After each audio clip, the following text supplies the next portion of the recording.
இந்த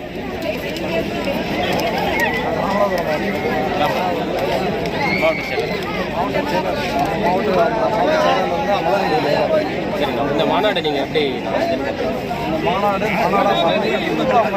நம்ம வந்து பார்த்தீங்கன்னா அந்த கோயில் நம்ம கூட திருவிழா மாதிரி இருக்கு. தேர் திருவிழா எப்படி இருக்குமோ அதை விட அதிபயங்கரம் நடக்குது. நம்ம தளபதி தங்கத்தில் வர்றது மட்டும்தான் இளைஞர்கள் முன்னாடி அறிக்கை கொடுத்திருந்தாரு, எல்லாம் வந்து ஒரு ஒழுக்க கட்டுப்பாட்டோட வரணும் நம்ம தொண்டர்கள் அப்படி.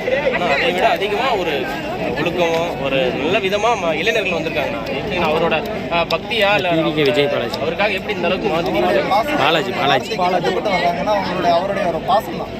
அதில் வந்து அவர் கோரிக்கை வைக்கல நமக்கு.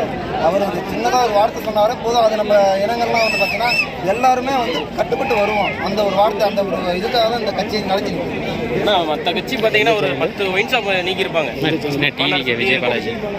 ஆனால் இங்கே நம்ம தளபதி மாநாடு பார்த்தீங்கன்னா அந்த ஒரு யாருமே ஒரு சத்தம் கூட இல்லாமல் ஒரு நீட்னஸாக இருக்கு. அது எப்படி அவருக்காக அங்கே போய் அவருக்குன்னு ஒரு மதிப்பு இருக்குது. அந்த மதிப்பை காப்பாற்றணும். அதுக்காக நம்ம ஆட்களெல்லாம் வந்து பார்த்தீங்கன்னா ஒயின் ஷாப் இருந்தாலும் அந்த பக்கம் போகாமல் வரும். சரி, அவர் தளபதி இன்னைக்கு என்ன பேசுவார், என்ன எதிர்பார்க்குறீங்கன்னா? அவர் வாய் திறந்தாலே போதும் அப்படின்னு. அவர் வாயால் வந்து பார்த்தீங்கன்னா சிரிச்சாலே அது ஒரு முக்கியமாக இருக்கும். நடந்தா ஒரு ஸ்டைல், சிரிச்சா ஒரு ஸ்டைல், அதுக்கு பார்க்கணுன்றீங்க. பார்க்கணும். நம்ம தளபதி 26 நிற்கிறாரு பார்த்தீங்களா தேர்தலில், அந்த களத்தில் நிற்கணும், அவரை ஜெயிக்க வைக்கணும்.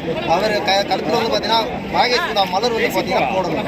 அது மாதிரி சில இடங்கள்லாம் வச்சுருக்கோம். தேங்க்ஸ்.